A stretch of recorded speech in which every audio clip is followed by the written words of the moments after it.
नमस्कार साथियों, स्वागत है आपका एक बार फिर आपके अपने चैनल जी के वर्ल्ड हिंदी 07 में।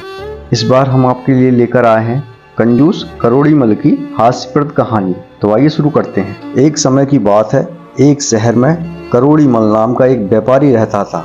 उसके पूर्वज बहुत अमीर थे और वह दिल खोलकर दान पुण्य करने के लिए दूर दूर तक प्रसिद्ध थे। उन्होंने गरीबों के लिए कई अस्पताल और स्कूलों का निर्माण कराया, इसलिए वह सारे राज्य में बहुत प्रसिद्ध थे। लेकिन करोड़ीमल सोचता था, मेरे पूर्वज मूर्ख हैं, अपनी कड़ी मेहनत से कमाया हुआ धन दान पुण्य करके व्यर्थ ही खर्च करते रहते हैं। मैं ऐसा कुछ नहीं करूँगा और इस धन को बचाकर मैं उनसे भी ज़्यादा अमीर बन जाऊँगा। और उसने अपने पूर्वजों द्वारा खोले गए सभी अस्पताल, स्कूल, गरीब घर सभी कुछ बंद करा दिए। करोड़ीमल ने अपने घर के बाहर पहरा बैठा दिया।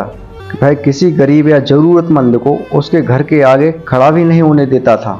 करोड़ीमल ने अपना पूरा ध्यान धन बचाने और उसे इकट्ठा करने में केंद्रित कर लिया।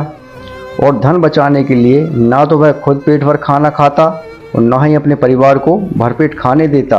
वह मैले कुचैले और फटे पुराने कपड़े पहनता और वह बहुत ही पुराने रथ पर सवारी भी करता। इस तरह उसका धन बहुत बढ़ने लगा। अब लोग उसे करोड़ीमल ना कहकर कंजूसमल कहने लगे। एक बार करोड़ीमल ने खुद को राजा की सेवा में हाजिर करने का फैसला किया। उसने अपने इस काफ़ी छोटे व्यापारी को सहयोगी के रूप में साथ ले जाने का मन बनाया। जब वह उस व्यापारी के घर गया तो उसने देखा वह अपने परिवार के साथ बहुत ही स्वादिष्ट खीर खाने का आनंद ले रहा है। उसने करोड़ी को भी अपने साथ बैठकर खाने के लिए आग्रह किया।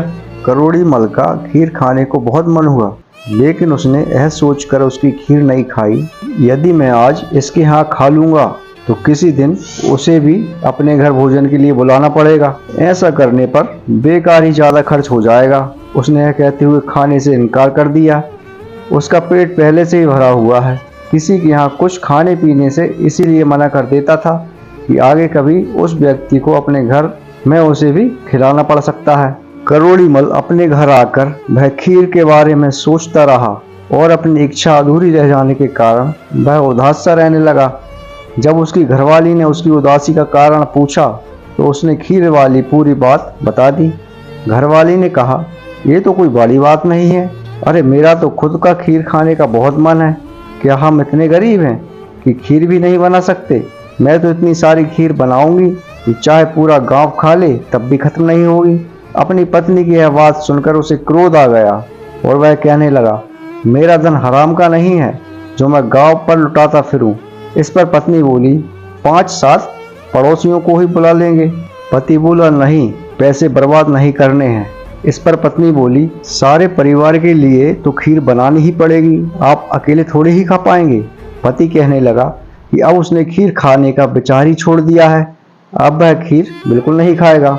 धीरे धीरे उसकी कंजूसी इस हद तक बढ़ गई कि वह किसी को एक गिलास पानी तक नहीं पिला सकता था।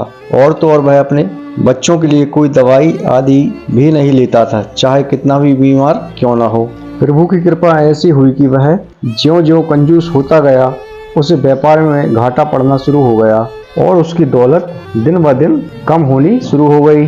इससे उसका स्वास्थ्य भी खराब रहने लगा। उसके परिवार वाले और बाकी दूसरे लोग भी उससे नफरत करने लगे। एक दिन उसकी पत्नी ने उसकी खीर बनाने की अधूरी इच्छा को पूरा करने का मन बनाया।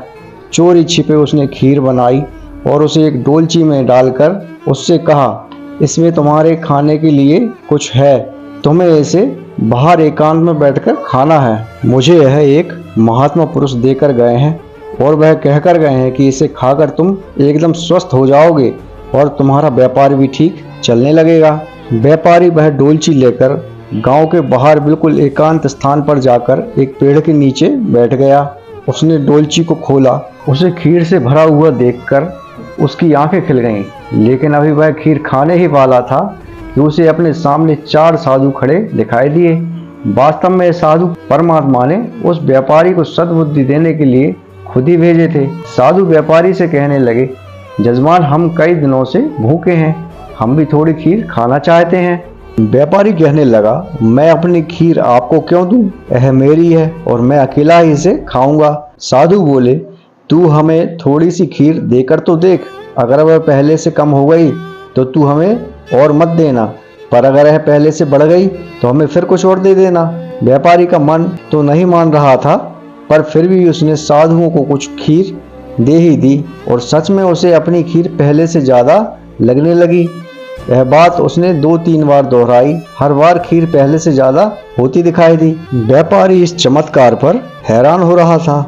साधु अब उसे समझाने लगे कि किसी भूखे का पेट भरने से, किसी जरूरतमंद की सहायता करने से, अपने कमाए हुए धन से थोड़ा दान पुण्य करने से मनुष्य का धन घटता नहीं है, अपितु बढ़ जाता है। इससे भी बड़ी बात यह है कि ऐसा करने से मनुष्य के मन को संतोष मिलता है, उसकी अंतरात्मा खुश होती है और उसके जीवन में खुशियां ही आती हैं।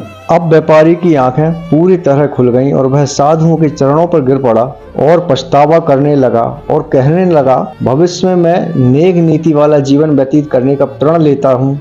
और इसके साथ साथ साधुओं ने उसे पाखंडियों और दम्भियों के रूप में गरीब और जरूरतमंद बन के आने वाले लुटेरों से भी सचेत किया। केवल सहायता पाने के हकदारों की ही सहायता करने का उपदेश दिया और अंतर्ध्यान हो गए। व्यापारी अपने घर की ओर लौटा और उसका जीवन पूरी तरह से बदल चुका था। उसका व्यापार भी ठीक से चलने लगा था। दोबारा सेठ करोड़ी मल बन गया था।